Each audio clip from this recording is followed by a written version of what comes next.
Gary Payton and the Seattle Supersonics. Tyler Lockett from the Seattle Seahawks. DK Metcalf. John and Sue with the Favorite. This is Nate Burleson. You're watching NorbCam. NorbCam. You're watching NorbCam. What's up, everybody? This is NorbCam coming at you here on this victorious Monday, where somehow, some way, the Seahawks were able to defeat the Tampa Bay Buccaneers in a glorious, exciting, epic overtime thriller, 40-34. I was at that game, as some of you saw in the live stream, and man, I tell you, every emotion I think went through this entire game, from complete anger and frustration to desperation and giving up to hope to victory to, oh my God, we're doing this again, and then victory. It was crazy, but it was awesome, and I can't wait to talk about this and kind of relive some of what we all went through watching this game with a few guys I got to collaborate with over this past weekend. And let me not waste any more time and bring them on right here. Introducing to you guys the crew from KGRG Radio. We connected last time before the Sunday game. All three of these guys, and you might have seen them on the live stream from before, but let me introduce to everybody. We've got Noah Boelter. Hey, how's it going? We've got Nick Creasia. What's up, Nick? Hey, what's up, guys? I know by the looks of the hat right here, you might not like me as much, but I'm staying loud and proud with my Pack Daddies. I know they lost yesterday, but I'm staying true to my boys right now. All right, we'll get into that in a second. And then, of course, Calvin Domingo. Cal, what's it going on, man? Hey, what's going on, everybody? All right, so for those of you who don't know, these three gentlemen they all work at the KGRG radio station, the local college here, and they were kind enough to have me on their show Saturday morning to talk about this game, preview this game, as well as talk about the playoff scenarios in the NFC, as well as a few other games, just kind of looking at ahead. And so it'll be fun now to kind of compare some notes on how this weekend turned out, particularly with this game and a few other games of note. So without further ado, let's get into this. But I do want to just kind of recognize a few people who are in the chat right now. I see a few. I don't know how you guys are all watching this, because shouldn't you guys be in school or something right now? But hey, I'm glad we actually just got out of class not too long ago, and now it's our time to recreate and do whatever we want. And we're with you, Norb, and we're happy to be on the show. I'm glad you got. Well, you guys are college students, so you have a little more flexible schedule. I'm just worrying about some of these guys in the chat. It's like these guys in the chat are like watching this thing middle of the day. Hey, but whatever it takes, man. You guys are watching. Maybe you're on your phone in class. We love all of you right now. Anyway, saying hi to the chat. I want to just acknowledge Dukes of Hazzard with the Buck 99 super chat. Thank you for the contribution. It says Flowers and Myers were disappointing. Go Hawks. Yeah, we got to talk a little bit about that. Oops, did we lose Calvin? Calvin just dropped off. Maybe. Oh, we'll get him back. He's on. Okay, all right. I lost his image for a second there. My bad, y'all. Oh, there he goes. There's Calvin. All right. Of course, Elena McCollum, who she's always in there in the chat. Thank you for joining us. Panda Boy, Evan Latimer, and a bunch of y'all. Anthony D, thank you for jumping in. Brendan Brazier from California. Again, newlywed. Congratulations, my brother. And the rest of you guys, thanks for being in the chat. But let's go talk about this game. I guess I just got to first say that no matter what we have to say here as Seahawks fans, because we're going to get into some ugly stuff, but bottom line is we are 7-2. We won this game, and it doesn't matter whether you win ugly or pretty or whatever, a win is a win. And, if we have everything we wanted to have leading into this Monday night game against the San Francisco 49ers. So I will first start out by saying I am grateful that we won this game. So that being said, let's get into it here. So, gentlemen, I guess we'll figure out how we do this. So, why don't we start with you? What was your reaction overall? Just kind of a brief summary. What did you think of this game? This win by the Seahawks over the Bucs. Honestly, it was pretty disappointing. The most disappointing part, I would say, and I agree with the comment. Somebody said it a minute ago. They said that they were disappointed in our kicker. I'm with you. Jason Myers, we just paid him 3-year contract. What was it? And now he's going to miss all these kicks already. It's a confidence thing. I was watching your live stream. You said it in your video. The kicking is what concerns me the most because on the show, I predicted that we weren't going to start out so hot. The whole Bruce Arians thing with their high-powered offense, I had a feeling they were going to come out strong, and that's exactly what happened. I'm not concerned about that against the 49ers because we're going to be juiced up. It's a long week, and those are our arch rivals. We're going to give that everything we got. I think it's going to be down to the wire. But yesterday, I'd say the most disappointing part was the kicking. But anytime you can come away with the win, it's something to celebrate. Nick, I'm trying to remind me, guys. I remember, I think Noah, you, I believe, said you predicted we would go down two touchdowns to start the game, and I was in the game going, "Doggone it, Noah, you were exactly right," and it was pissing me off. But did you? One of you guys also predicted that we would be down early, right? Was that you, Nick, as well? I think yes. I didn't necessarily say we were going to be down 2 touchdowns, but at the same time, okay. You got it mixed up in my head right now. Yeah, you guys, the Hawks. I mean the Pack, but the Hawks. You guys were down 7-0, and I was the one who said yes, they were going to be down a touchdown. It was going to be tough for the Hawks to stay in that game. They ended up being down 21-7. In the second quarter, I think. Yes, it was. And then the Hawks were able to successfully get down the field and get that touchdown. But you bring up a good point, Norb. On the last show we had on the Bolt, you could tune in on KGRG Saturday mornings from 10 a.m. until 1 p.m. But you mentioned, Norb, on our show this last Saturday morning that there's a real kicking problem overall in terms of when you look at the big picture with the NFL. And I thought it was just in Chicago. They just seemed to be in the spotlight. But, man, you want to talk about Jason Myers really struggling yesterday. Chance to win it in regulation, and he couldn't get the job done. I'm curious what you Seahawks fans have to say furthermore about Jason Myers. I know Noah said last Saturday he was pretty disappointed. Well, let's hear from Cal. I want to hear what your thoughts were on the game as well. We all have opinions about the kicking game and whatnot, but Cal, let's see what was your take on the game. Yeah, I mean, I knew it was going to be a shootout, and because our biggest strength on offense is our running game, and their biggest strength on defense is a run defense. So I knew that something has to give, and I know that their secondary is among the worst in football, and so I kind of expected a little shootout. I did expect for the game to be close, and I knew that at the end, the Buccaneers would turn it over.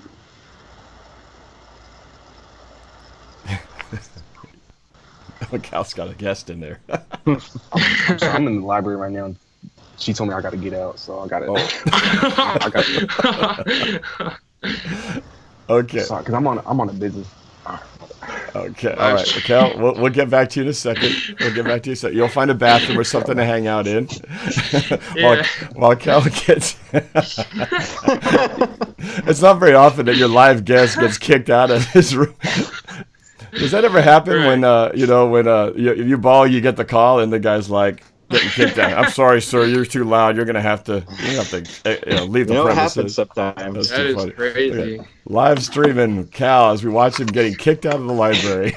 This is live TV for y'all. Okay, well while he's getting resituated, so the kicking game, obviously that was a glaring issue, but there was another glaring issue in there, and that was just the overall defense. The defense seemingly could not stop anything, particularly Mike Evans. I kept screaming, Mike Evans, number 13, cover number 13, but they couldn't do it. But I don't know if Mike Evans is just that great, or is it that we've got some serious issues on our defense. But Noah, back to you. We had already discussed this in our preview, that we're concerned about the pass rush, and that if we could rush the passer, Jameis Winston, that we would be able to cause problems. Well, we didn't do it, and we saw what the result was. He was all over the place, throwing balls down the field like crazy. What do you think, man? Any thoughts that this defense is going to improve at all, or are we just kind of stuck with what we have here? The thing about it, in that game, I really thought our defensive line and our pressures were better. I think Coach Ken Norton did a nice job dialing up some pressures. I saw pressure on Jameis, even though it didn't really result in the sack column. I thought defensively, our problem throughout the game was no doubt our secondary. And on a show before the season, we had the debate on if we thought, what was the biggest problem heading into the season, the Seahawks defensive line or secondary.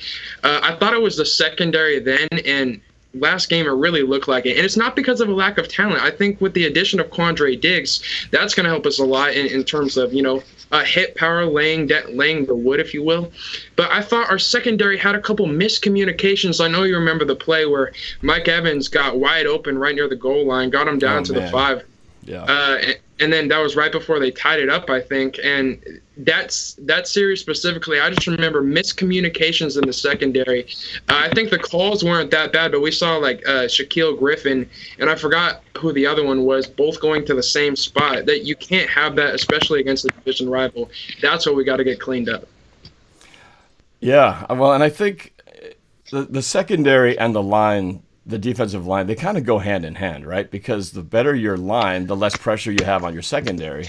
And so if you don't have a good line who can get pressure on the quarterback, the secondary's got to keep chasing these guys down, and they can only do it for so long. So, the lack of pressure is very concerning, especially now that we're going against the 49ers. I was hoping last week was against Atlanta we'd get it right. I was hoping against this game, against the Bucs, we'd get it right. Well, it just seems like I keep hoping, and now we're in week 10 coming up.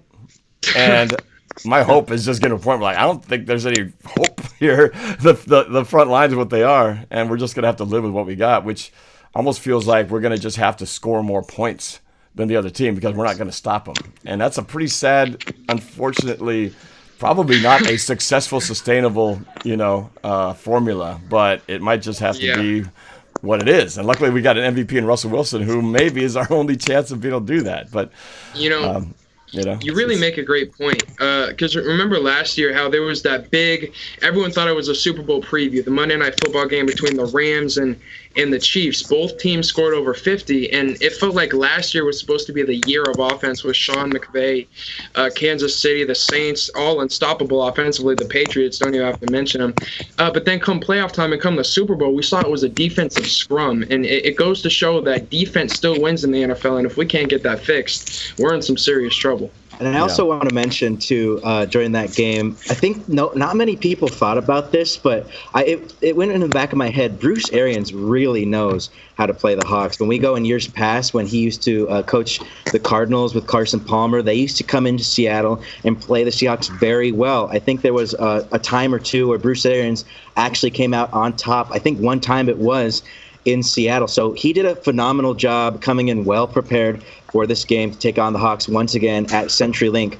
But I got to tell you, I really think Bruce is trying so hard to move on from Jameis Winston, because you want to talk about a lucky break at the end of it all, that unassisted fumble that Jameis ends up losing on his own power trying to put the ball back and throw it. That was the big break that the Seahawks ended up getting, and I'm sure Bruce Arians was just fuming in heat after that play. Well, and I think it wasn't exactly a ghost fumble. I think Michael Kendricks had an influence on that play. And Michael Kendricks actually, I think, pushed the lineman back into him, and I think that caused him to sort of get off his rhythm there and cause him a miscue throw with that ball. So it did look like he just sort of lost it, but I think he had a little help by Michael Kendricks. So it was kind of a love tap. Yeah, a little love tap. Just enough. So give him the benefit of the doubt, why don't you? So I see Calvin looks like he's moved his operation outdoors. Mission Impossible is going. Everybody? He's been kicked out of the building. Yeah. but he's still with us. That's good. Let's see. So, so there's the lack of sacks. The only sacks, I think we got 2 sacks on the day if you include the ghost sack fumble. The only other sack was Bobby Wagner, and it seems to be the only way we get pressure on the quarterback these days is when we blitz our linebackers, which is, sure, that's great once in a while, but if you got to live and die by that, that's a big, that's just a lot of, that's very difficult to feel like the only way you can get pressure is if you have to rush your linebackers, and I don't know. It's going to make for a very interesting second half of the season. And with this game that they just played against Tampa Bay, you can't help but look forward. And from a perspective being on the outside of the Hawk Nation, you can't help but be concerned about Seattle going into the game Monday night next week against San Francisco. I saw a lot of holes that they exposed, that the Bucs did, that is on offense with this defense Seattle has, allowing 34 points. And San Francisco has an excellent defense led by Sherman in the secondary. So they definitely need to tighten up the screws in their game plan, and they absolutely need to prevent the deep bomb throws, as well as probably be a little more efficient when it comes to preventing the run in the front seven. So just to let everybody know, we are taking some calls here. If you want to jump on the line, the number is on the screen if you're watching, 515-606-5121, and then just punch in the code 696-153. We do have a couple callers on the line here, but I'd like to fill up some of these lines. If you guys want to ask a question in person of our guests or myself, feel free to do so. I want to talk. I see a lot of people talking in the chat about Ken Norton, saying Ken Norton is terrible, he's not doing a good job. Do you guys think, we touched a little bit in our last discussion, but how much do you think of this as lack of talent, or is there something systematically wrong with the defensive scheme that we are running right now? Give it time. You have to let this play out. Look, at least give us 1 or 2 seasons with Norton and these bodies together. We just added a whole new defensive line with LJ Collier, Ziggy Ansah, Jadeveon Clowney. We have all these new faces. Jerron Reed hasn't had a chance to play with them. The more they play together, the more that chemistry is going to build, because the defensive line, when you're talking about all those moves that they do, the crosses, whenever they have a defensive tackle and a defensive end switch, that's all about timing. You want to make it so that one of them is going right off the other one's butt. At least when I played defensive line in high school, that's all what it was about. And so in the NFL, they really just got to work together, build chemistry, get used to that timing, and know where each other's going to be. Right now, they don't know where each other's going to be. And it's led to Lamar Jackson and even Jameis a couple times last game scrambling outside of the pocket. So you believe the scheme is fine. It's just a timing issue. We just need a little bit more time. How much more time is it going to take, though? We're in week 10. We're past the halfway point and then some. Mm-hmm. How long is it going to take? How long should we expect it to take? So what I would say is give it this season, because it's their first year together. We just brought all these guys in right before the season. If they had a full training camp together, it'd be different. But they haven't even had one training camp together. And I think that's going to be one of the biggest things, because training camp is when you build those bonds, build that timing. We've kind of put everything together right before the season started. And especially with dealing with all these injuries, they're so fresh, they're so raw. Don't get me wrong. I'm not saying Ken Norton Jr. is the answer. I'm saying I can't tell until we give him a fair shot. I will say, based on Ken Norton's track record in the past, with his resume, previously being with Seattle before this era he's in right now, and then in between being a coach for the Oakland Raiders down south and being a defensive coordinator in Northern California, where really, when he was in Oakland, he was surrounded with an atmosphere of failure and not with any drive or purpose to win. It was not a winning atmosphere in Oakland. And I think now a big test, and I like how Noah mentioned that this year is a big testing year for Ken Norton Jr., because we've seen him succeed very well with a lot of talent surrounded around him with that defense. Now the roster has gotten younger. Seattle's trying to move to a different chapter, so to speak. And the question is, can Ken Norton move on with this change and develop these young players within his own scheme he's got defensively? I guess you bring up a good point, is that we do have to be somewhat patient. I think we're always so, in this world we live in, of instantaneous gratification. We just want everything to happen now. Guys show up, let's win now. We've got new players play next week. They better score 10 touchdowns. Josh Gordon's in there, and we know that reality is they need time to get used to the system, get to know each other, and so I guess we have to taper our expectations when it comes to not only the new schemes, but the new players playing together, and guys who are joining the team right now, having their first week of practice, which we can talk about in a second. Exactly. But I did want to say, welcome to Sports Live in the ATL. That's David who lives in Atlanta, which I think everybody had a chance to see his beautiful rendition of the Justin Bieber Baby song for paying up his bet for the loss to the Falcons' loss to the Seahawks. But David, I just want to say thank you for being a good sport and doing that. But he did bring up, there is another fellow Seahawks YouTuber named, she's got a funny name, it's Pete Carroll's gum, but the bad news is he just told me that she was in a car accident and was hit by a car, and I'm not sure exactly how she's doing, but he just brought it up in the chat here. So prayers to prayers out. Absolutely. I hope she's doing okay. Yeah. So, Calvin, how you doing over there, man? You're outside. Did the librarian woman come in there with a big ruler ready to smack you, or how did that go down? She was ready. I was in there, and she was talking to the people across from me, and she told them they had to get out because she thought that they were the ones chatting. And then she goes into the room, and she comes back out, and she's like, "Oh, that's you." She's like, "Oh, you need to leave." And I'm like, "What?" We're conducting a little business call over here. She's like, "Oh, but this is the quiet area," and I'm just like, so I'm like, "Oh, so you're making me leave?" And she was like, "Yeah, you gotta go." And I was just like, "Ah." So right now I'm in the third floor of the student union. Actually, if you guys show us the view. Show us the view while you're out there. Let's see what the view. It looks nice out right now. now. Hold on. Oh, there it is. Let me switch it over. We see it. We see it. Oh, there we go. Okay. I see you, Cal. Little setup right here. Hey, that's even better. You get the sunshine on you. It's a beautiful sunny day in the Pacific Northwest. Nice job, Cal. Really, yeah, that nice. You had a nice transition there, going from the library outside. That was quick and efficient. I'm quite impressed. I tried to sprint over here, but I'm over here by myself, so I can talk as loud as I want. Go crazy, I was wondering why you were like whispering all quiet. Like, well, so in that Seahawks game, Yeah. it's like, why is he so quiet? Now you're in the freaking library. No wonder. Anyway, Yeah, that was pretty funny. I was like texting him like, "Cal, speak up." It all makes sense now. Anyway, I gotta be over here, so. Yeah. Looks better over there anyway. Let me grab one of the calls here. We got Ryan over in Michigan. Let me grab Ryan over here. Let's see if he's on the line. Ryan, what's going on? You're on with NorbCam and the gang from KGRG Radio. What's up? Look, I was hearing about that Antonio Brown in the future is going to join the Seahawks. Antonio Brown joining the Seahawks. I saw that he texted like that picture of him with Russell Wilson or something. I just figured he was just stirring up some stuff. But there's no truth to this rumor, is there, guys? I think, before we signed Josh Gordon, I heard that Russ was pushing to sign AB. But obviously, now that we have Josh Gordon, there's no need for us to sign AB. I feel like after the season, if the Josh Gordon experiment doesn't work out, I feel like we'll look into that. But until he gets his legal situation, situated, I don't think there's any way we could really sign AB. I don't think there's any way he comes in anytime in the near future.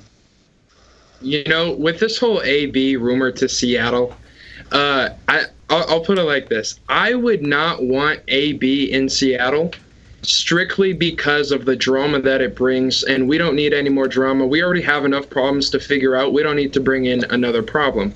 But if we were to add him, I'd fully support, and I'd still be excited about the talent that he brings. It's just the off-the-field issues is the number one thing, and you got to make sure he's cleared his case. Let's figure out what's going on with that whole lawsuit. Exactly. I mean, these are serious charges we're talking about. Like, we're talking about, like, rape charges and all that. So, I mean, if he's found guilty, I mean, there's just no way he's getting back into the NFL. So Noah's right. I feel like before there's any talk of him going to that team or coming to Seattle, I mean, we should wait on that. And besides even the off-field concerns that you have for Antonio Brown, when I think bottom line, I think they made their decision well before the fact of the matter in the present day right now. They picked Josh Gordon, but I don't think picking Josh Gordon was the ultimatum that drifted them away from Antonio Brown. I thought long ago they realized he's got too much baggage behind him to bring into this locker room. And there's another point that he's probably way too expensive for what he's asking for and for how much the Seahawks are willing to give up, I believe. Yeah, and really, even when we got Josh Gordon, we talked about this, is kind of shocking. Like, of all the positions we needed to fill, was that really another one? Because we had such a stacked receiver room, and you watched how we played this yesterday. Russell had no problem hitting targets down the field. I mean, who would have thought that the hero of yesterday's game would be the backup tight end? And but I think crazy. But Hey, that's Russell Wilson making the other guys better. I feel like what's it called? The success of our receivers yesterday. I mean, yeah, we have good receivers, but I feel like a lot of that is more you can attribute it to the to how bad the Buccaneers secondary is. I mean, Russ put up 390 yards, 5 touchdowns, and I mean, we have a solid. I like our core, but I feel like with the addition of Josh Gordon, I mean, our offense is explosive as it is, and Tampa Bay was able to make it look even more explosive than usual. So I feel like, with Josh Gordon coming in, he brings in like that big-bodied guy that maybe DK could look up to. DK, he's been performing well, but like I said, Tampa Bay's secondary is atrocious, and guys were just able to take advantage of that. And so what Josh Gordon's going to be able to do, he's going to enable us to run more 3 wide sets, have 3 more receivers on the field, and guys that could take advantage of one-on-one matchups. Now we have 3 guys that could defeat anybody in one-on-one. And Russ is looking he's looking the best he's ever looked. And so when you add a guy like Josh Gordon, who has led the NFL in receiving, I feel like, why not? Yeah. And you bring up a good point, Cal, and I like the fact that Josh Gordon is coming back, or he's coming to Seattle at the exact right time that they need him. They just came off a shootout in Seattle against Tampa Bay, and his first game as a Seahawk is going to be in Santa Clara, south of San Francisco technically, but he is going to be very much needed, an asset to this offense come against that really strong force of a secondary with Richard Sherman. And, you got Tyler Lockett on the side with all the speed he has. That's the one key factor that he brings into the table. And then you have DK Metcalf, who I would consider a much more strong, powerful wideout that can push through guys. And then you got Josh Gordon, who I think has got a little bit of both from Tyler Lockett and DK Metcalf. So that really blends the melting pot all together for the Seattle wideout skill set team. And that really helps their cause to win this Monday night, but it's still going to be a battle coming up. Oh, most definitely. It's going to be war. Expect war. All right. So I think, Ryan, that was your question. Did you have another question for us besides the AB? Yes, I do, actually. I was hearing about year 2020 that marijuana is going to be legalized for the NFL.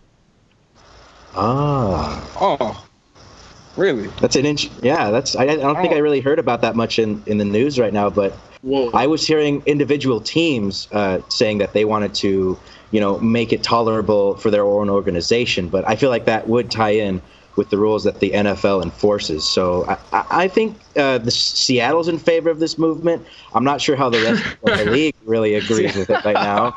Probably where the states where they have it legal, they're probably in high favor of it right now, just based on how their general community and population have reacted to the legalization as well. But there's a lot of different kinds of minds that have different personalities and mindsets when it comes to legalizing marijuana, and especially in the NFL. I feel like I haven't heard anything in regards to the NFL allowing that, but my theory, or what I believe, is that if they are going to legalize marijuana in any capacity, I feel like it's going to be for medicinal purposes and not for obviously recreational use. Yeah. Because obviously, with all these states legalizing marijuana, like all this research is being done, and I think that the NFL is starting to figure out, like, look, like maybe marijuana and CBD and other forms of THC is more effective than taking painkillers and getting addicted to all these drugs and all that. So I feel like if it is going to be legalized, it's going to be on the medicinal side of things and not necessarily recreational use. There's a pretty funny comment in the chat from Tagga Kale. She said Josh Gordon only signed with Seattle because of the quality weed. So I saw some funny memes actually on social media of they saw an image or video of him rolling up. And the caption said, Josh Gordon be rolling into Seattle, and it was just a cloud of smoke inside of the vehicle, and they rolled the window down. That's funny. It is funny, but if he messes up one more time, though, he's pretty much out. So he better walk a very fine line. But and I was wondering if you guys can subscribe to my YouTube channel. What is your YouTube channel, Ryan? Well, my name is on YouTube. Oh, it's just Ryan. Ryan what? Ryan Eaton is the way Jay-Z. Ryan Eaton. All right. Well, type it up in the chat, and we'll let people know about it, man. All right, man. Well, thanks for the call. I appreciate it, Ryan. It's always good to hear from you. Hey, take it easy. Go Hawks. All right, go Hawks. Go Hawks. Wait, hey, I don't know if you guys are seeing these comments on YouTube right now, but so Sports Live in the ATL said, Calvin looks high. I say he supports the LMA. Oh, What? He's probably clapping himself out right now. Well, Sports I'm Live at in the school. ATL. He's the Atlanta at fan school. who sang Justin Bieber. That's who that is, by the way. So Oh, that's him. yeah, it's him. Oh, So take that with a grain of salt when you think about the source. okay. Now, There was It an just had me earlier laughing one. There was on an the- I was earlier like, comment what? too for you, Nick. Somebody said that you looked like where was it? It was an earlier. I'm trying to find it. Somebody said you looked like Ty from the Dude Perfect. Yeah, Nick looks like Ty really? from Dude Perfect. I guess I can kind of see that a little bit. I can do the impression. What's up, guys? This is Dude Perfect. Oh my gosh. We're having a good time here. I could see kind of the similarities right now, but No, as soon as they made the comment, I'm like, I'm with you. Oh, okay. He looked. I got to take another look at him. Yeah. Okay, so we talked about the kicking game. We talked about the defense. But man, how about Russell Wilson though, and that performance? Ooh. I mean, he put That's your the MVP. team on his shoulders, and he said, you know what? I'm gonna make sure we win this game. 5 touchdowns, like you said, 300, almost 400 yards passing. 90, almost 400. No We were picks. No picks. We were talking earlier before on our show here at KGRG, the Bolt Saturday mornings. You were on NorbCam as our special guest, and I asked you whether or not you still believe that Russell Wilson is the lead candidate for MVP right now. Would this game against the Buccaneers reinforce that case still? Is he still at the top of your list? I absolutely think so. Absolutely, Oh, for without sure. a doubt. For Without sure. a doubt. Yeah. I mean, I was kind of, I tend to be a little more humble. I don't like to brag too much and be too much on the cocky side. So I was kind of thinking, he's up there in the top 3, But after this performance, man, that was the best. Yeah. I mean, I think of the slate yesterday, the only quarterback that had a reasonable performance that would put them up with Russell Wilson right now, because Aaron Rodgers had a down game, very clearly, Nick. And then. Don't have to remind me, man. And That then- was just. And then Pat Mahomes didn't even play. I think Lamar Jackson is the only one with an argument right now, because Lamar Jackson came into Seattle and won, and he outplayed Russell Wilson in that game because he didn't throw a pick 6. So I'd say Lamar Jackson is right up there with Russell Wilson right now.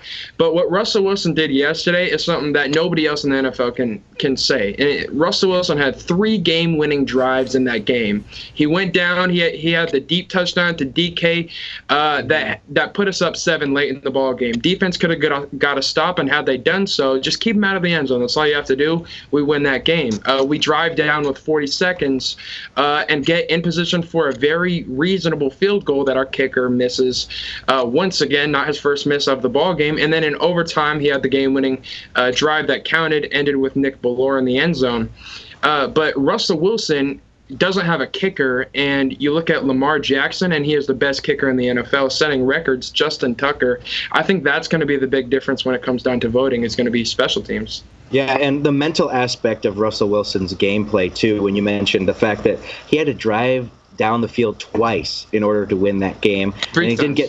3 times, actually. And he didn't get help with the fact that the kicking game was not on point. We also mentioned that Jason Myers has been very disappointing for Seattle so far. So you got to give credit to Russell Wilson there. He never gives up. This is kind of like the mantra of this Seattle team, too. Like year in and year out, it seems, ever since Pete Carroll and Russell Wilson have been a force together. It seems like no matter the score and no matter the situation in the game, I mean, I know firsthand from that 2015 championship that it is tough to say that the game is over no matter the score. Even when it was 21-7 in the second quarter, Seattle made it a ball game within a mere few seconds, actually, I thought, driving down the field immediately, and they still didn't get help with Myers missing that extra point to still make it an 8-point game. But Russell Wilson did everything, absolutely everything he could to win that game on Sunday, and he's been doing that all season long, which is why he's still the lead MVP candidate.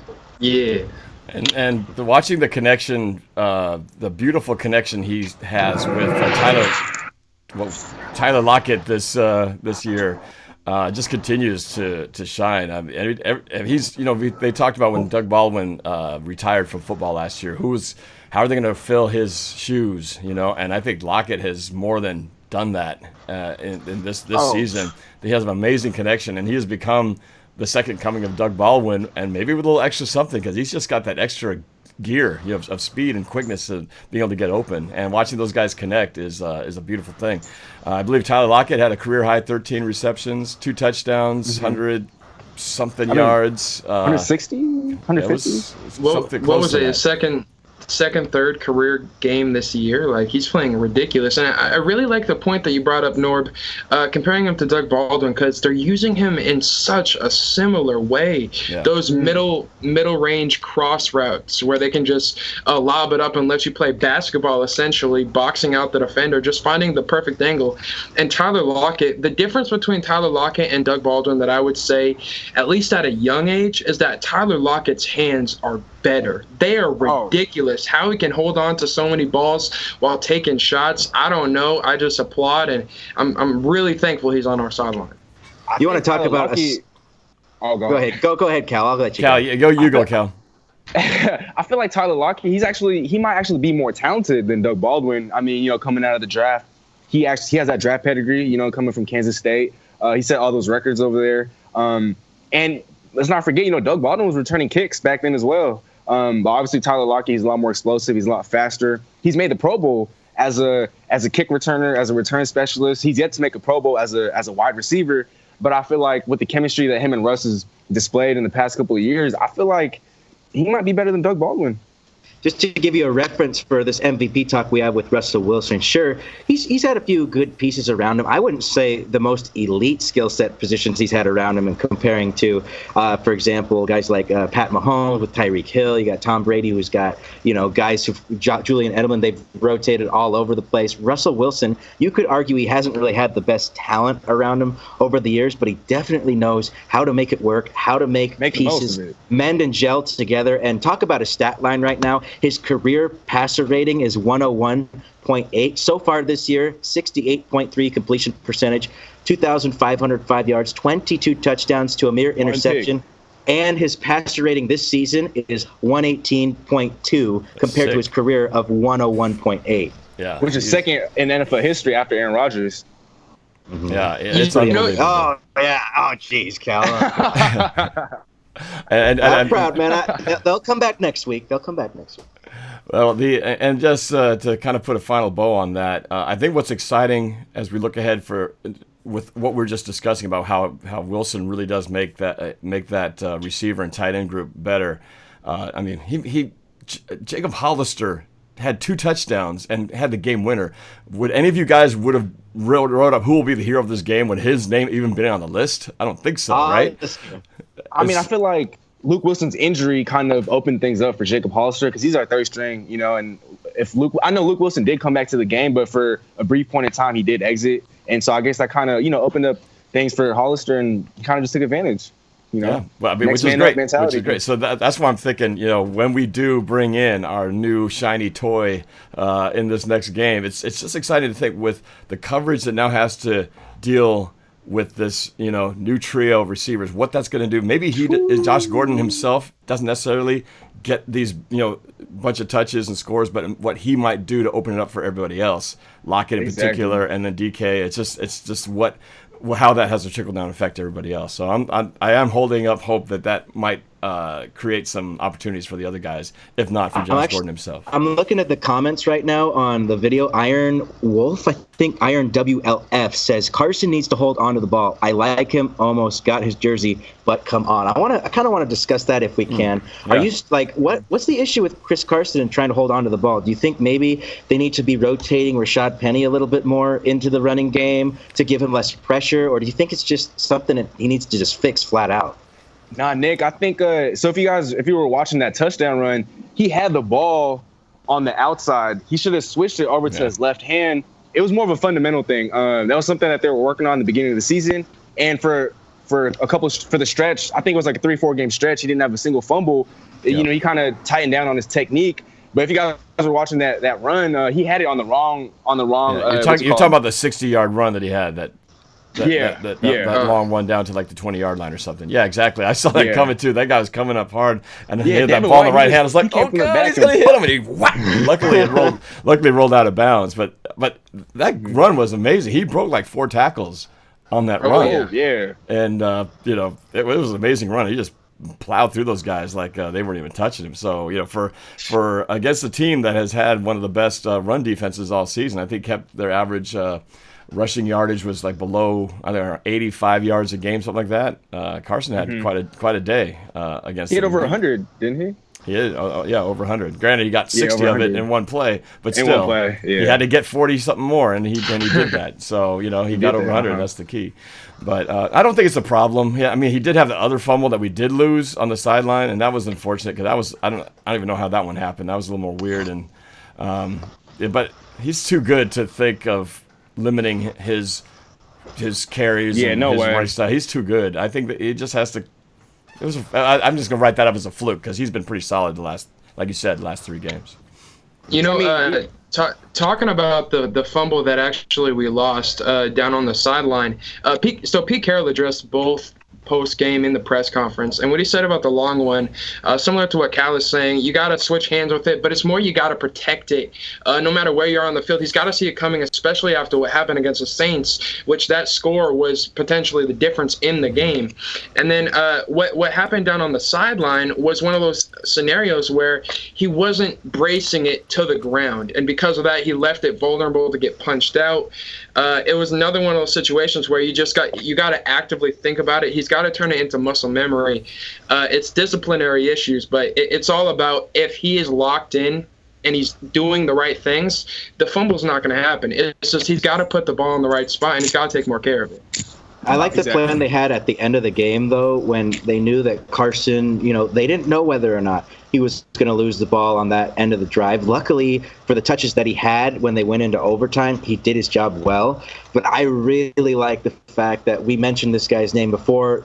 I feel like the GOAT of the game, in a good term, the GOAT, Hollister. They were really spreading the ball out at the end, and he got that game-winning touchdown. I think that's a good solution to when they have these kinds of minor problems in the moment when it comes to turning the ball over, whether it be a fumble from the running back or from anybody in that case. Just try the next guy out. See if the next guy is going to take that opportunity. I think the Seahawks do a great job when it comes to it. For example, when you compare them to the Patriots and even the Packers too, I know firsthand, they're always a next guy up kind of mentality. And that's the reason why I think Seattle has been successful with Pete Carroll, because that's what he brings to the table. If somebody gets hurt, keep your fingers crossed. Russell Wilson is the nucleus of this whole game plan, but any pieces around him, it's always a next guy up mentality. That's why they've always been so successful recently. Yeah, absolutely. Let me get to a couple calls who've been waiting for a while here. Let me go to the 605. What's up? You're on with NorbCam and the gang from KGRG Radio. It's Aiden again. Hello, Norb. Oh, is this Aiden? Yeah. Oh, yeah, Aiden from South Dakota. What's going on, Aiden? South Dakota. It's South Dakota. Good. What's on your mind? What you got? Two. What's your question? Great win. Great win. Yep. Great win. A heart attack win, but a win is a win, Yeah. so we're happy about that. Heart attack. Yeah, my were you- nails are still We recovering. destroyed last night. Were you able to watch the game live? The game. You did a good job, but they destroyed the Patriots. I'm having a little hard time hearing you. Let's try that one more time, otherwise I might have to restart this connection. What was to say it one more time? Homer Jackson did a good job. Oh, you're talking about Lamar Jackson. Yeah, and I think we were all rooting for Lamar Jackson and company to take down the Patriots last night. At least I know I was. And a quick shout out to Hee Lord in the super chat. Buck99 contribution. Thank you so much. He says, we got to protect Wilson. He got hit 11 times. Oh. Yeah, and we're going to see more of that when we face that monstrous San Francisco pass rush. pass rush next Bosa. week. They're going to have to scheme up some protections for him for sure. But let's talk a little bit about some of the other games that were going on last night, some of the big ones, some of the upset ones. So we talked a little bit about the Lamar Jackson upset over the Patriots. I think we were all just for the sake of, well, one thing, it's always fun to see the Patriots lose. because now they can stop talking about undefeated this and undefeated that. So it makes the AFC a lot more interesting. But I think it also psychologically for me makes me feel a little bit better about that loss, because now only 2 of our losses. One of them came to the hands of Lamar Jackson and the Baltimore Ravens, and now they knocked off the undefeated, probably arguably the best team in the AFC. So what does that mean in terms of people saying, well, we've been struggling to win against teams that aren't even that good, and I think we're doing okay. You got to take every win you can get, right, guys? I feel go ahead, Cal. I feel like, so with us, we tend to play down to the level of our competition, but we also play up to the level of our competition. And so, I mean, it is a concern that we tend to play these teams under 500. We tend to play them close, but at the end of the day, a win's a win. And, once we play those elite teams, we do tend to play down, but we also tend to play up. And so, to me, that's not much of a concern. If you were to go to a locker room, any locker room in the NFL, and you asked all the players or any player or any coach, what would you like the situation to be late in a ball game against whoever you're playing this week? The number one thing that they're going to say is they want a shot in the football game. All football players know that when you're in a football game, you're in a football game. You have to fight for every single inch. You never know when the next play could have a definite impact on the game. You never know when the next play is going to be a 30-yard fumble or 30-yard run that turns into a fumble and a Saints touchdown. So the number one thing that I think Seattle can really hold on to as our iron rod, as long as Wilson is there, like Nick said, cross our fingers, knock on wood, if you will, because as long as Wilson is there, we're going to have a shot in every single ball game, because he can score with anybody and against any defense. We've seen him air the ball out. We know he can run whenever he has to. He saves it for late game scenarios because he wants to protect the football and he wants to get other guys going and be the facilitator that he is. Offensively, our offense can go against anyone in the league and score as many points as anybody on any given night. Defensively, that's where all our problems are, but at least we're going to know that we have a shot in any ball game. I like to think when you look at the schedule that Seattle has had so far, the 2 losses at home have been against the New Orleans Saints, led by Teddy Bridgewater, and then the other one was the Baltimore Ravens, led by Lamar Jackson. You think about the game plan that each of those teams had, they were very similar, spreading the ball out, going from sideline to sideline, using speed to their advantage. I think that might be a kryptonite in the case for the Seattle Seahawks right now in their season. They can definitely adjust their game plan to try and, cover up this spread offenses and try and spy up on the quarterback if he's fast enough to scramble around the way that Lamar Jackson was against Seattle and now just recently against New England. You look at the Patriots when they played the Ravens, they spread the ball out. They basically outran all of the secondary and the front 7 of New England, and that was essentially a kryptonite to New England's defense as well. We thought New England might be the best defense in the league. The Ravens exposed them last night, and I think it's up to question whether or not San Francisco or New England might have the better defense. I think it's going to be a telling tale this Monday night when Seattle plays them against one of the best scramblers ever to play this game. I think New England definitely has the best defense in the league right now. But what I would say about the 2 Seahawks losses that we had in similar and wasn't as much of an issue in the Tampa Bay game, and that is one of the many reasons that we were able to scrape it away. And it's that against Alvin Kamara and against Lamar Jackson specifically, we couldn't tackle. Anytime that they're extending plays to first downs, turning 3 yards into 7 yards, turning 7 yards into 15 yards, and turning 15 yards into 30, that's devastating to your defense whenever they're able to successfully continue to move the clock. I remember in that game against the Saints, and what they were saying was that we lose at home games in rain. Well, yeah, it's also affecting our tackling. We should be taking advantage of that given that we can practice in it. But we saw in that game against the Saints, Michael Kendricks, Bobby Wagner missing tackles on the same play of Alvin Kamara just getting loose, and then Lamar Jackson doing the same thing, 3rd down conversions. Crucial points in the game, we couldn't get a stop, and it was because of our tackling. So if we can clean up our tackling, keep those 3-yard gains, we're going to put ourselves in a situation where we can compete with anybody. I do feel like you bring up a good point about the tackling, and not just in those games, but in general, even in yesterday's game, I felt like there were a lot of times there was a lot of bad tackling, a lot of missed tackles, a lot of arm tackles, a lot of shoulder tackles, and Seattle used to be one of those teams that I thought were really fundamentally solid in terms of their tackling. They talked about the rugby technique. I don't know if is it just because nowadays they do so little tackling in practice because of player safety that I don't know. Maybe players have just forgotten how to tackle because they don't do it in practice. If you don't do it in practice, how do you expect to be good at it during a game? You know what I mean? So again, sometimes I feel like the safety orientation of the game now and trying to keep everybody safe, it's also negatively affected the product to a point where it's also just they're not playing good as sound of football from a skills and fundamental aspect. But that's just an observation in general that I've seen. You bring up a good point, Norb, when you say poor tackling is a problem, especially with Seattle when you look back at this game against Tampa Bay. I think that's a big key contributor to why they allowed 34 points to these Buccaneers. When they ran the ball, you could see in a lot of plays that they had initial trouble getting that first contact and getting him down. I feel like they don't tackle low enough in a lot of plays. I think that there's a lot of cases where they try and go up high near the shoulder pads instead of trying to go near the waistline or near the upper leg area to try and have the runner lose the balance. And I just think you're right, Norb. When it comes to the technical aspect of tackling, I think Ken Norton Jr. needs to look back at the film and adjust how these guys are bringing guys down. Hawk tackle. Yeah, hawk tackle. I don't know. Maybe they've gone away from that. But so, Aiden, you got anything else on there? Any other questions for the gang? What's that? Almost. We got Josh Gordon. We got Josh Gordon. Yeah, that's right. Josh Gordon. Yes, we got Josh Gordon. Yes, and I am, as I said before, I'm extremely excited to see what he's going to bring to the table in terms of distraction.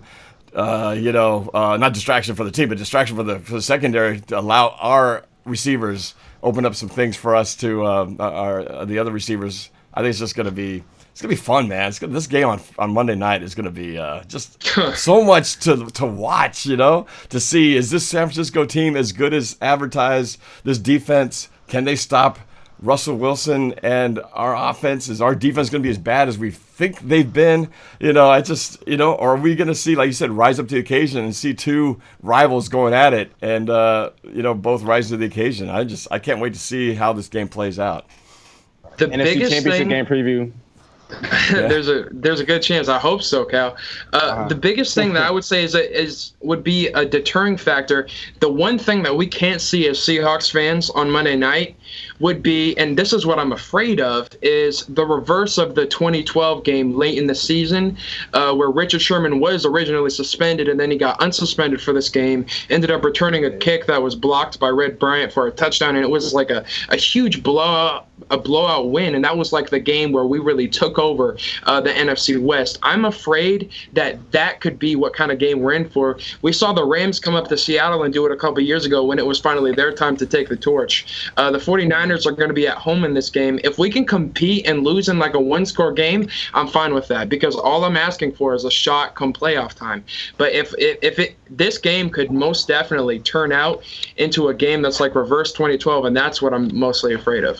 I like what the fan on the phone right now mentioned, Josh Gordon coming. It's exciting for Seattle fans right now. And I think that's going to be, I mentioned before in the show, a huge factor, kryptonite, as you could say, for San Francisco going into this game, because there's been no film on Josh Gordon playing for the Seahawks. Sure, that he's been in other offensive game plans when it comes to New England, when it comes to being with Cleveland, but San Francisco really has no idea how the Seahawks are going to try and utilize Josh Gordon in the game plan. So if you have him on your fantasy out there, definitely put him in your lineups, because I have a feeling that San Francisco doesn't know what's coming to them when it comes to Josh Gordon, and the Hawks are going to take advantage of that.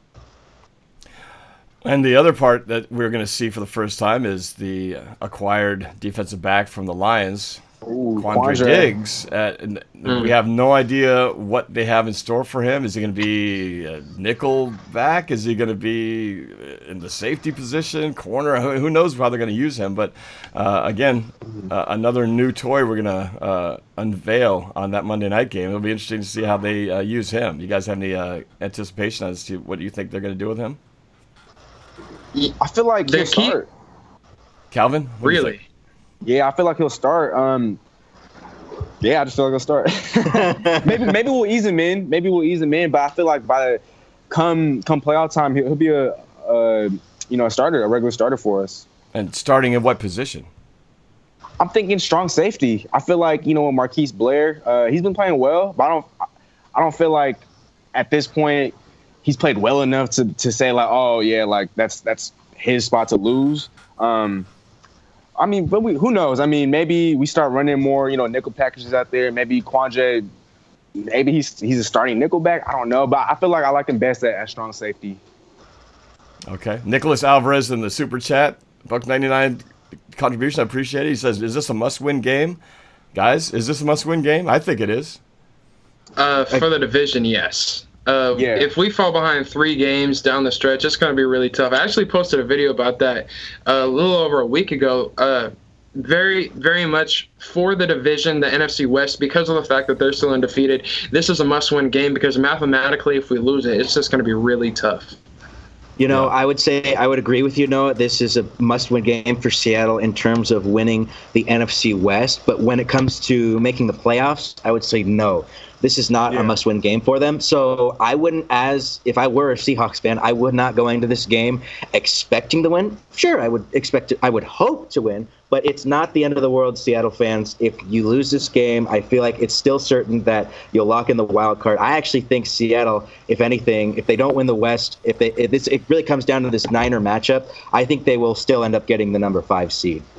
Yeah, we did a whole breakdown in our show on Saturday, which you can watch the video recap of how we saw the NFC West playing out. So we won't go into all those details today, but we definitely all had Seattle in the mix somewhere in there. Yeah. But if we want to have a shot at that division and possibly a bye, we've got to win this game on Monday night for sure. And you know that Seahawks, they play better in the playoffs at home, so that is huge. Yeah, we need that. They are great when they're at home. So, obviously the rest of the NFC picture has a lot to do with things. And fortunately, there was another upset game by somebody who's a fan of a certain team out there, Nick. The Packers. The Packers, who were sporting they were 7-1 going into this game against the Chargers. Man, did they lay an egg? And I was shocked but pleasantly surprised to see that the Packers dropped, because obviously we are looking up at a lot of teams in the NFC.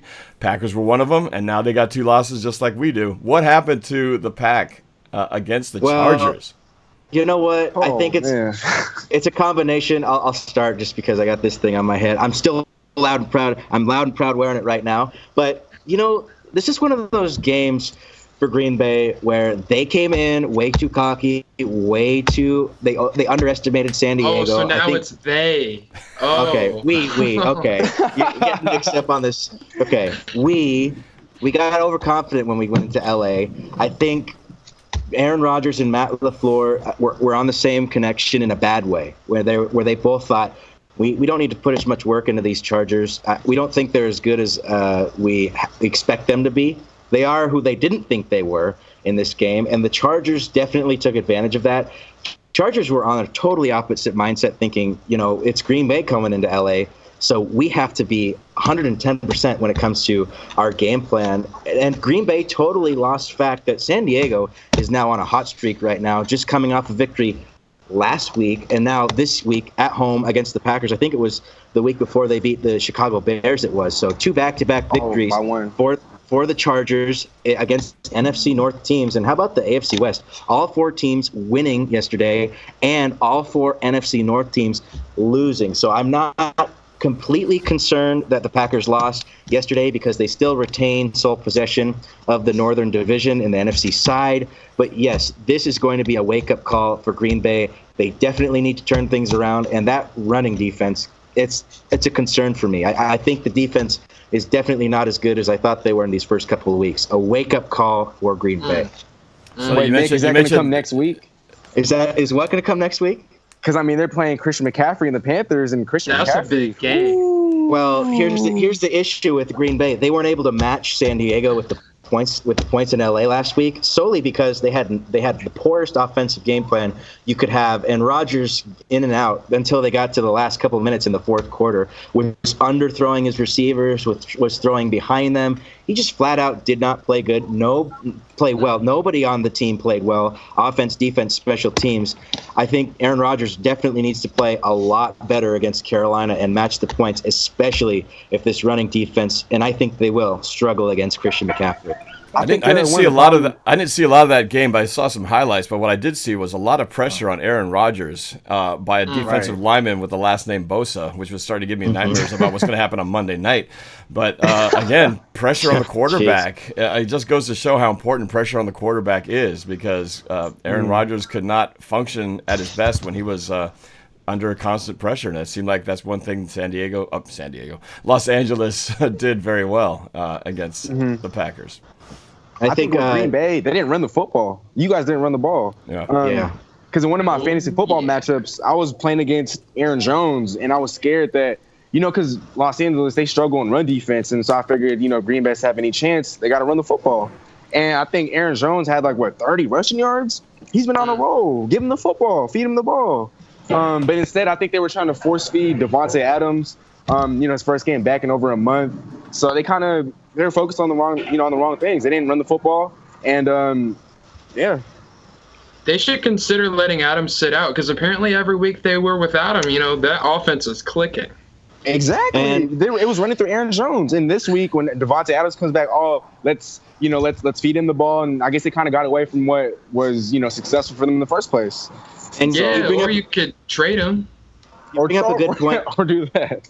Norb, you bring up a really good point when it comes to the offensive line play of the Packers. I think a big reason why they didn't run the ball as much is because they were afraid of pretty much not getting any protection for their running game. When you look at the performance that Brian Bulaga gave yesterday, I see clear signs of him needing to retire.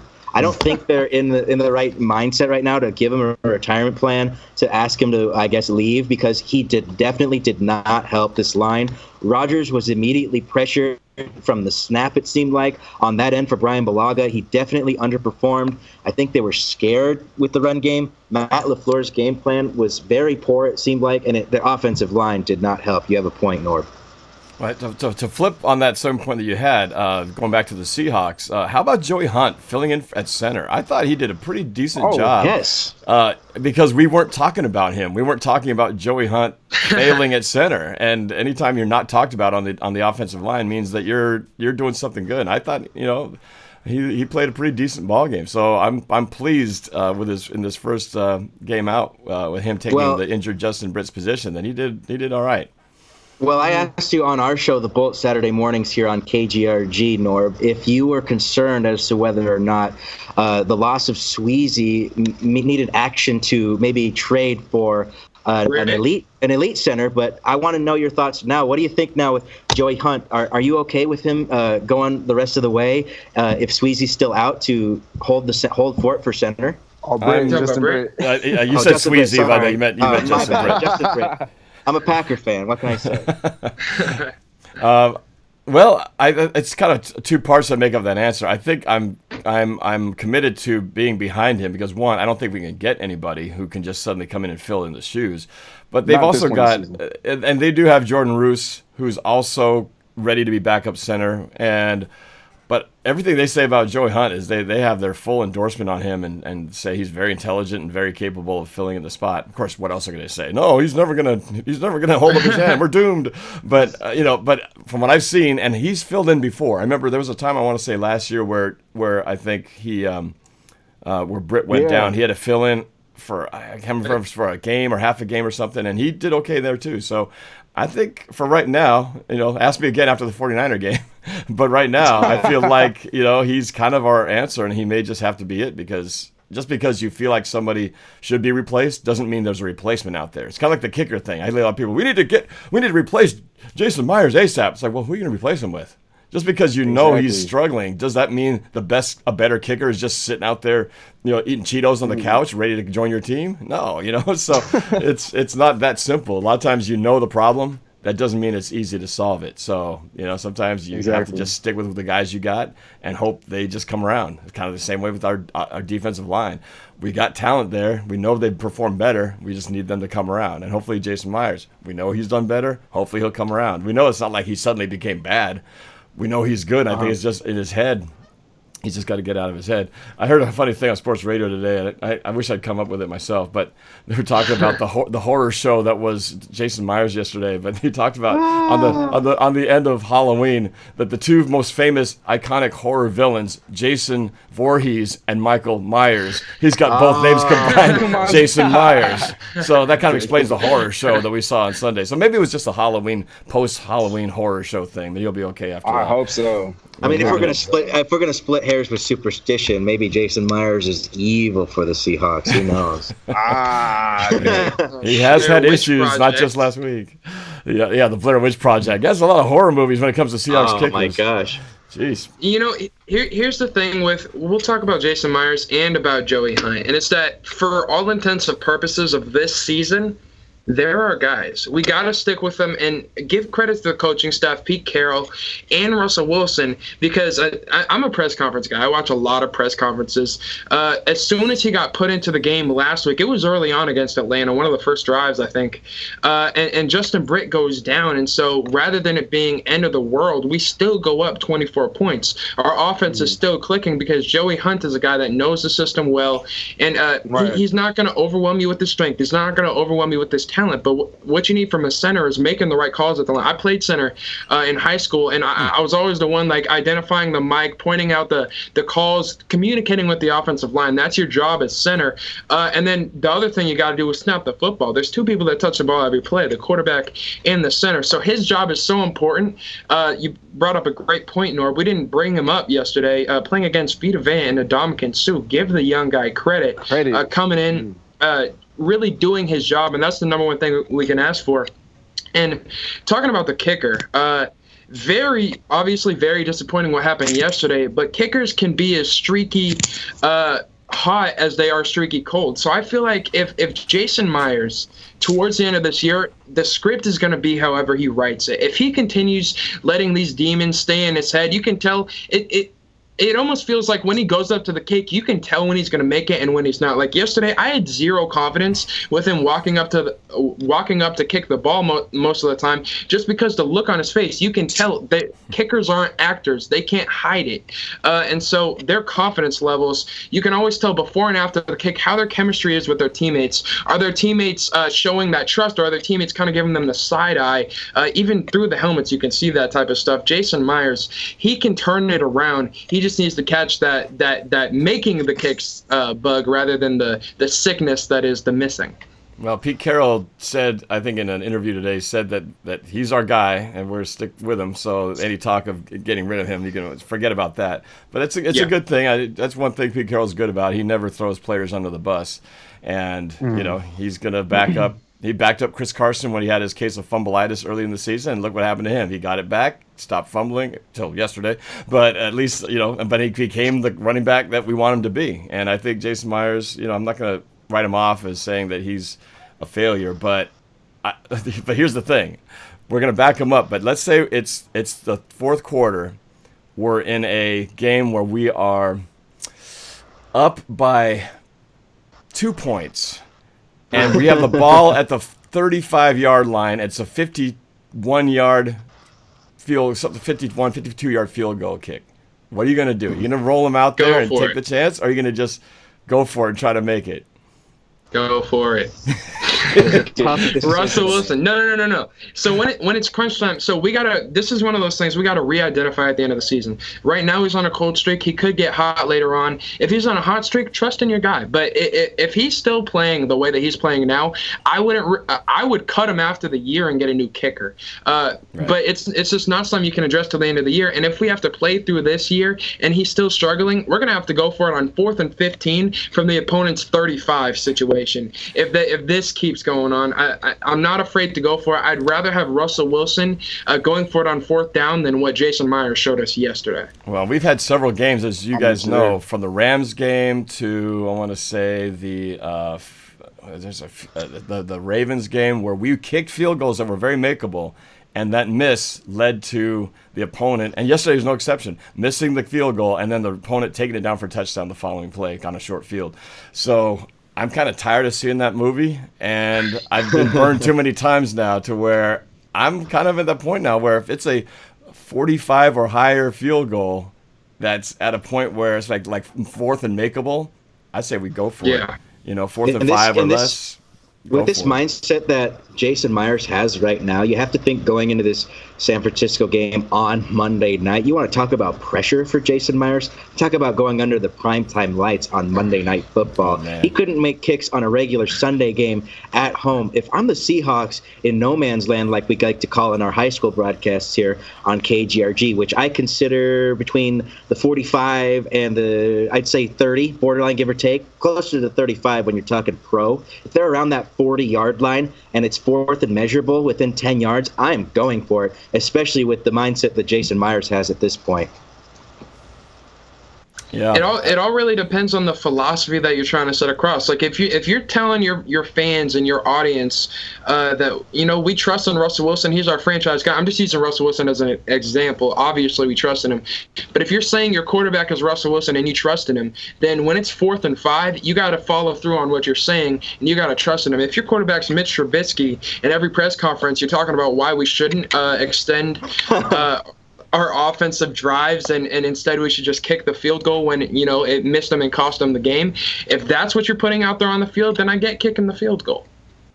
I just hope it doesn't come down to 2 seconds left in the ball game, 48-yard field goal attempt to win or lose the game. God, I'll be so stressed if it comes down to that. And you know what? It'll probably come down to that because we're hoping it doesn't come down to that. But we'll find out in a little bit. So I'd say we have, I don't know how you guys are doing on time, but probably have maybe 15 minutes left. Are you guys good for 15 more? Okay. Absolutely. Oh, yeah. So I do want to get to maybe 1 or 2 more quick calls. And then I'd like to do a quick maybe for those who didn't watch the show last time, what our take is on what's going to happen on this 49er game, at least from a win-loss or maybe a little score prediction to wrap it up. Okay. So let me go to Devin, who's been waiting for a long time over in Puyallup. Devin, you are on with NorbCam and the guys from KGRG. What's up? Yo, Norb, what's up, buddy? How are you, man? Hey, Devin, I'm doing pretty good. How about yourself? I'm doing pretty good. I was watching your thing not last night, but the night before, and I was going to ask you guys.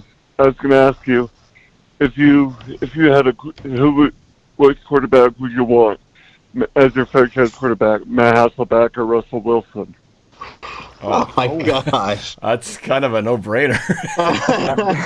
With all due respect to Mr. Hasselbeck and everything he did for us, right, guys? It's kind of a no-brainer. It's Russell Wilson. Hasselbeck was a great guy for the Hawks. He did a lot of good things. I would consider him a more of a pioneer to the Seattle Seahawks, being, I think, that first ever, besides Jim Zorn, of course, and some guys in the past before us college guys were born. Matt Hasselbeck was really that first stone in quarterback for the Seattle Seahawks because it was like a carousel over and over again. And then Russell Wilson really just elevated that whole level when it came to Hasselbeck. I mean, Hasselbeck took the Seattle to the playoffs, won a few games, went to the Super Bowl. But you talk about Russell Wilson. I mean, he won the dang thing and has been to multiple. So I think hands down it's got to be the lead MVP candidate right now. But That's one of those. But Matt Hasselbeck should have a ring too, though. Really, it should be both of them should have a ring. So if you're going by Super Bowl count, if all things were fair and equal, they should both have a ring. Actually, Russell should have 2, and Matt Hasselbeck should have 1. But that's a whole other story. But you were gonna say, Noah? You know, the thing, this is one of those questions that, you know, parents hate to answer. And it's like, which one of your kids do you love more? You know, Hasselbeck, he did some great things for us, but it's not really comparable. Russell Wilson, ridiculous what he's able to do in the pocket, outside of the pocket, extending plays. One thing I wanted to mention, over the past couple of years, right now, Aaron Rodgers and the Packers, they are so talented. There's lots of talent around Aaron Rodgers. There's no question about it. Jimmy Graham, Devontae Adams, 2 running backs, good defense. Before that, the problem was always that Aaron Rodgers didn't have enough help. Ever since that Super Bowl, you heard professional broadcasters going on TV talking about the fact that Aaron Rodgers doesn't have anyone to throw it to, despite having Randall Cobb, Jordy Nelson, all these guys. Has that ever been the question about Russell Wilson? Have we ever said Russell Wilson doesn't have anyone to throw it to since he's developed into the thrower that he is today?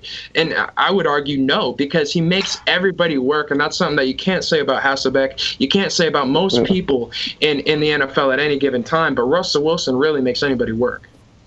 Yeah. Yeah. Devin, you got another question? Yeah. And do you think we can knock this? Do you think we can knock the Niners out of first place? Do you think we can win the division? Because the Niners, looking at them being 8-2-0, they freaking scare me. 8-0 overall, 2-0 division. They scare me. Yeah. Well, thanks for the call, Devin. We are going to get to that. And like I said, as we finish this up, I do want to wrap up with a 49ers prediction. So we'll get to that in a second. Let me get one more call here for someone who's been waiting along for a while at the 509, I think, over on the eastern side of the state. What's up? Who's this? And where are you calling from? Hey, what up, Norb? Hey, what's up? Who's this? This is Gian from Washington State, Tri-Cities, Pasco. Okay, Gian? Do you say Gian from Tri-Cities? Yeah. Okay. Yeah. What's up? What's on your mind? What do you think about Keandre Diggs? Boy, I don't know about you guys. It's kind of like a little bit of a mystery. It's like the sports car that's underneath a covered cloth. We've seen what he's done. How do you think he'll do on his first game? Well, it's a combination of, we've seen what he's done before from kind of highlights and stuff. The guy can hit. He seems to be he was a captain on the Lions, and so he was obviously a well-respected teammate. So I'm looking forward to that aspect of it. But what are they going to do with him in one game in, with only being here for not even 2 weeks and coming off of an injury too? You know, we can't expect the world. We can't come in here and just You don't think he'll be super safety? What's that? You don't think he'll be super safety right off the bat? Well, we had some discussions about that, guys. Which one of you guys said who was going to start? Cal, you said he was going to start. Yeah, I mean, I feel like he should start. But I feel like with this game against San Fran, we're going to try to ease him in. But I feel like by the end of the season, come playoff time, he'll be a full-time starter for sure.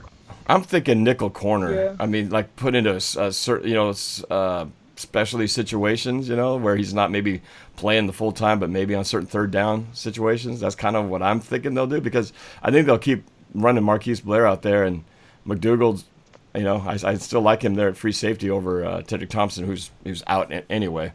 But that's kind of what I'm seeing, that he might be out there as a nickel corner. What do you guys think, Noah? Well, to your point, sorry, no, I'll let you get there after this, but I wanted to bring up this fact that Keandre Diggs, I'm reading on the news right now, his injury might be worse than the Seahawks thought prior to this trade, when he's battling this hamstring injury. So to your point, Norb, I would have to side more with Cal when it comes to, I think he should be more in the backfield, be more of a safety while he's still tendering this hamstring injury, because I think while he's still in recovery, whether he's 70%, 80%, it's going to be tough for him to be matched up one-on-one, but get really close, in close quarters with those wideouts and try and keep up with them with the speed. You do not want to aggravate that hamstring injury again. So I think it would be a safe spot, if he can play, to be in the backfield, at more preferably, I would say, a strong safety.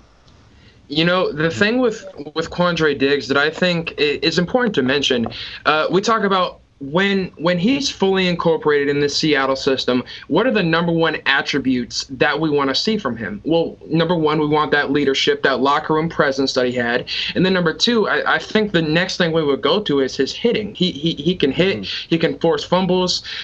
So based on the second of those two things, I would say, first of all, they're both developmental attributes. So we're not going to see him this week. We're not going to see him next week. We're going to see those after they get a full training camp together with the guys. That's one of those things where we got to be patient about it. I wouldn't be surprised if he doesn't even play this week, because Pete Carroll in the press conference last week, talking about if he was going to play in this past game against Tampa Bay, basically said that not only do we have to get him on the field, but we have to get him on the field and teach him our whole system. So it's going to be a little bit longer than people are expecting. I wouldn't be surprised if he doesn't play this week, but that is A-okay with me.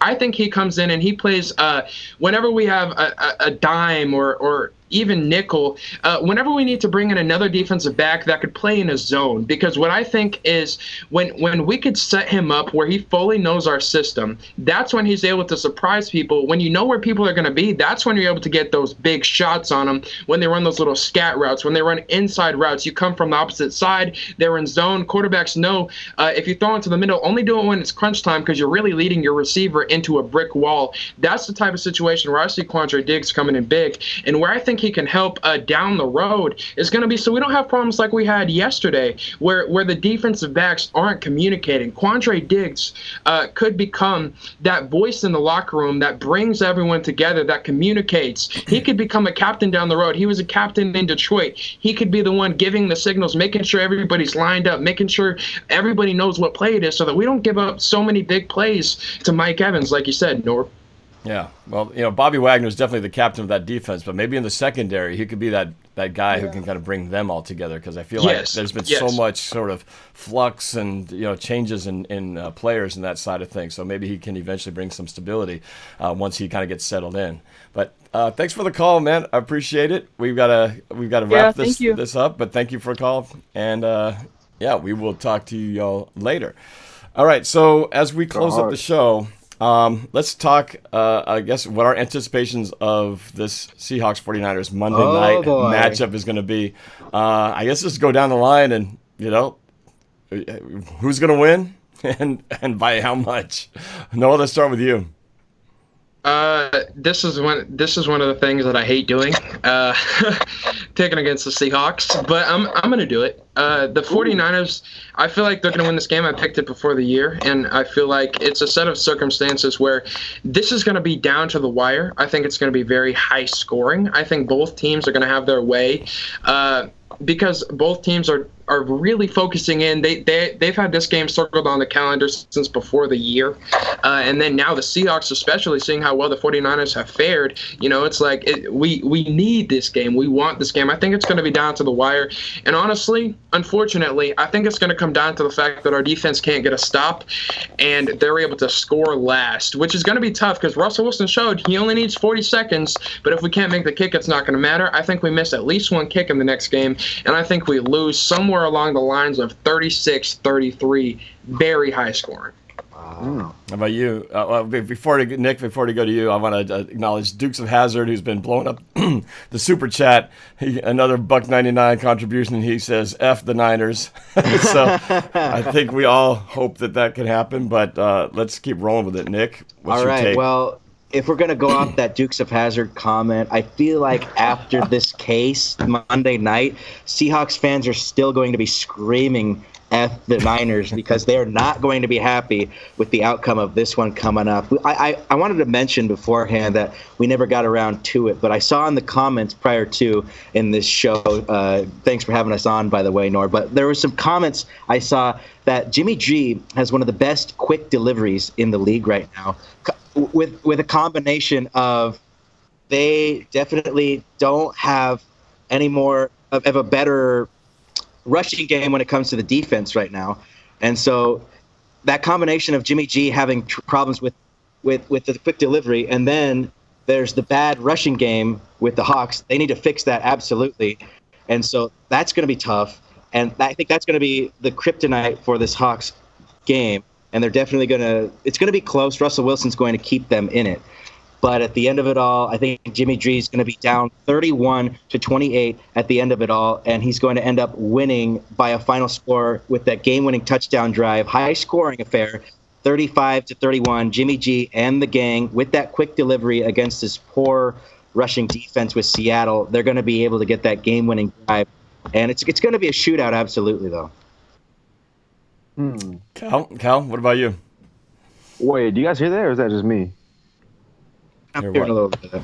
What are you hearing?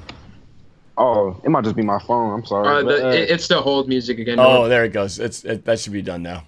Yeah, I'm sorry if I was having trouble speaking just now. I heard some jazz music in my head. Oh, sorry. Okay. That is the whole thing. Anyway, that's all done now. Sorry about that. No, all good. So what's it called? Like I predicted, I have us on top. It's a primetime game, Monday night, and I feel like, whenever it's a primetime game, that Russell Wilson magic it never fails to, I feel like, to come out when it comes to primetime matchups. I feel like San Fran, they're due for a loss. They're definitely not going undefeated throughout the season. So I think this is going to be their first loss of the season. I'm going to stand by that. I don't exactly see a scoring explosion between the two. I see more of a little, I don't know if I'd call it a slugfest, but my final prediction for the score is going to be 26-22. Lower scoring, I think. That's a little lower scoring in my mind.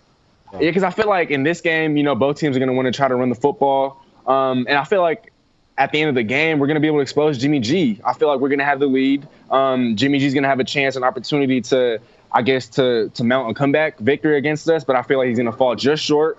And, we'll finally get to I guess quiet, the Niners for a little bit. But, like I said, I'm not – if we end up, coming home without the victory, I wouldn't be upset. I feel like as long as the game is close, then I'll be happy with that. But 26-22, Seattle. Go Hawks, baby. Okay, all right. So 2 for a loss, 1 for the win. I guess it comes down to me here. Well, I must say that for those of you guys who may or may not have seen my 2019 season prediction video, up to this point, I am perfect in my record. I predicted we'd be 7-2 at this point, and we are 7-2. Not the same losses that I predicted, but nonetheless, we're 7-2. And I predicted in my video that we would beat the Niners on Monday Night Football. However, I got to keep it real, folks. I am going to flip my prediction.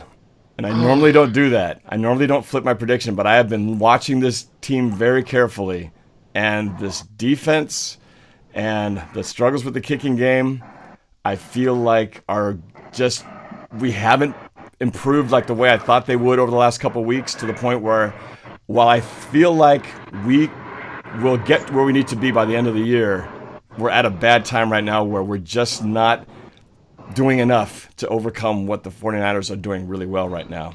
And so in a very non-typical fashion, I'm going to go against my own prediction and say that the Seahawks are going to win in a high-scoring affair by a field goal in the scenario we just talked about not wanting to happen. 31-30, the 49ers beat us on a missed field goal by Jason Myers on the last game play of the game. Right.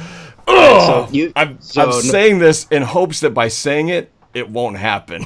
Okay. I'm with you there. You there. I don't want it to happen, but I'm sorry. There's just this part of me that I can't be the half glass, be blind to what's been going on with our defense. And so I hope I'm wrong. I hope I'm so wrong, and I'll be eating crow the next day on Tuesday next week.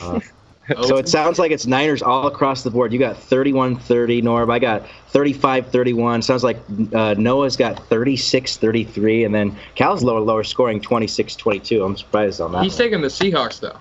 Oh, you're taking the Hawks, though. Okay, you're the Lone Ranger over there. And I got Dukes of Hazzard. Who's been blowing up big time the super chat, and he is so disappointed in me. Boo, Norb, no more super chat.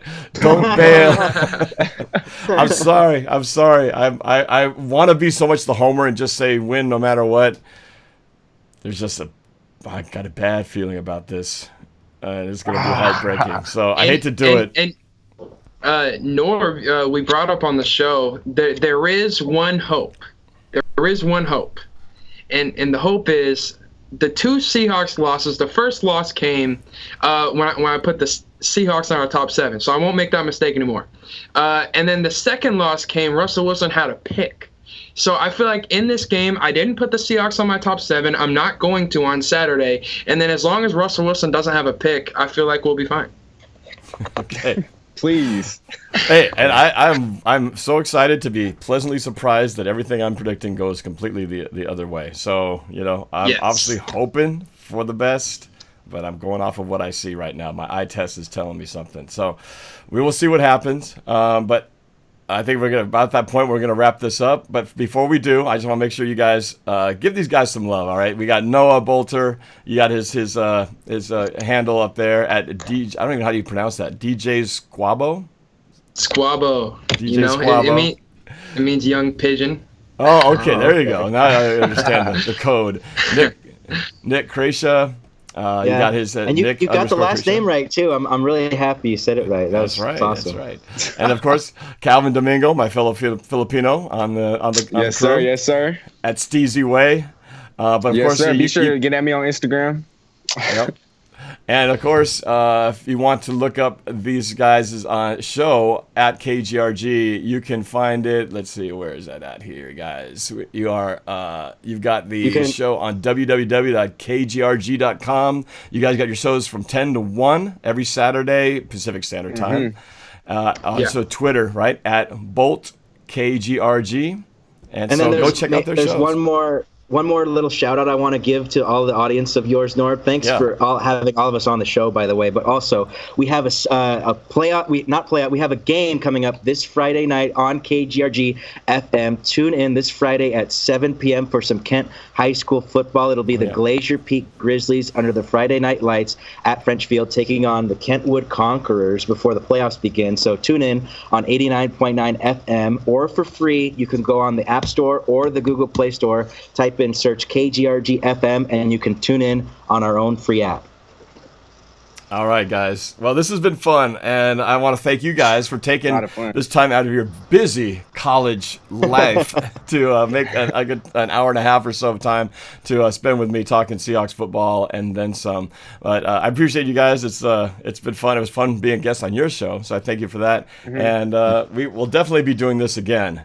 But thank you guys for doing this. Definitely. To the audience, thank you guys for participating. For those of you who are just watching, for those of you who are being in the chat, of course, the super chatters, really appreciate your guys' every little contribution and help to support my channel is greatly appreciated. And of course, the people who called in, you guys help make this show what it is. So, all right, well, I guess we'll see what happens. We got a nice week ahead to enjoy the victory while preparing for what's to come in this epic Monday night game. I will be live streaming the Monday night game from Emerald Downs. Oh, and I wanted to make sure that you guys knew about this. On Monday Night Football, I do away game parties at Emerald Downs here in Auburn, Washington. So if you're in the neighborhood, come down. It's free. We're actually going to be raffling off 2 games to the Vikings Monday night game. So someone is going to leave that party with 2 tickets to the Seahawks Monday night football game. But we have prizes. We got cash you can win, and it's all free, and it's going to be a hell of a party. I know it's going to be packed. So you guys should come down. And count us in. It'll be fun. Hey, count us in. Party at Emerald Downs with NorbCam, baby. All right. Well, thanks, you guys. Thank you, guys. Enjoy your week, everybody. And go Hawks. Hey, thanks for having us, Norb. Thank you. You bet, guys. Take care.